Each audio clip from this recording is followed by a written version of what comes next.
네, 최고위를 시작하겠습니다. 오늘 근데 최고위원님들이나 의원님들 윤석열 정권은 희한한 사람들로 가득 차 있습니다.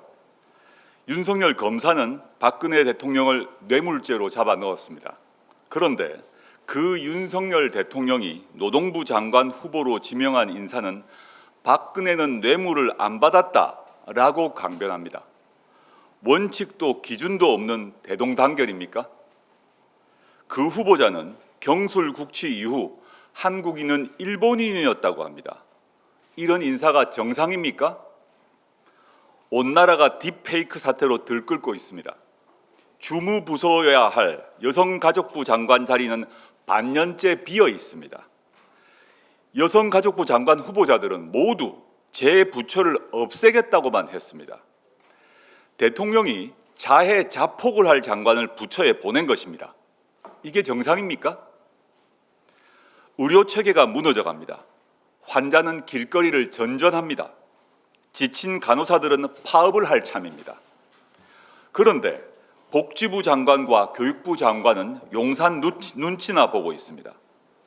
농가 부채는 한 가구당 4천만 원이 넘고 쌀값은 폭락하고 있음에도 빨간 약 바르듯 찔끔 처방하는 농림부 장관, 오락가락 금융정책과 세수 펑크로 국가 가계 부채가 3천조 원을 넘게 만든 기재부 장관, 일본이 식민지 불법성을 부정해도 입 닫고 용산 눈치만 보는 외교부 장관, 이들이 정상입니까?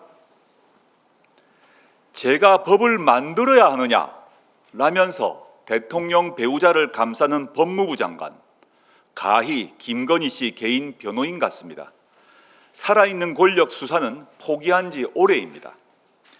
방송통신위원장은 공영방송 이사 후보를 뽑는다시며 95분 동안 83명의 서류 검토를 끝냈습니다. 한 명당 1분 9초씩 점검한 것인데 관심법으로 뽑았습니까? 법원에서는 이러한 임명을 멈추라고 제동을 걸었습니다.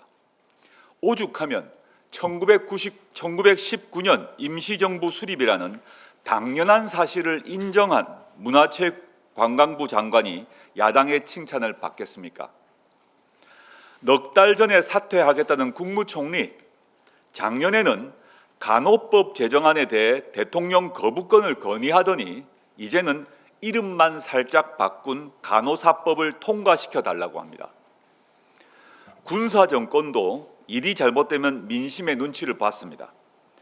박정희 정권은 1973년 김대중 납치 사건 때 전면 개각했습니다. 전두환 노태우 정권도 국면 전환을 위해서 개각을 했습니다. 윤석열 정권이 지침서로 삼는 이명박 정부 때는 어땠을까요? 미국산 소고기 파동 때 총리와 장관들은 사표를 제출했습니다. 박근혜 정부 때는 세월호 참사 때 총리가 사직했습니다. 윤석열 정권 사람들은 어떻습니까? 끼리끼리 자기들 배만 불리며 힘없는 서민 호주머니를 텁니다. 항의하면 귀를 닫고 용산 눈치만 봅니다. 집권 3년 차에도 전 정부 탓하며 국정이 왜 이 모양인지 설명도 못합니다. 국민의 분노는 임계점으로 치닫고 있습니다. 집값은 월급보다 빠르게 오르고 가난할수록 더 가난해집니다. 다쳐서 병원에 가도 의사 얼굴을 못 봅니다. 이제 국민은 더 버틸 여력이 없습니다. 서울대 보건대학원 유명순 교수팀 조사에 따르면 국민 절반가량이 장기적인 울분 상태라고 합니다. 10명 중 1명은 울분 상태가 심각한 수준이고 30대가 특히 높은 수준의 울분을 호소한다고 합니다. 국민의 이름으로 요구합니다. 책임지십시오. 한덕수 총리는 즉각 사임하십시오.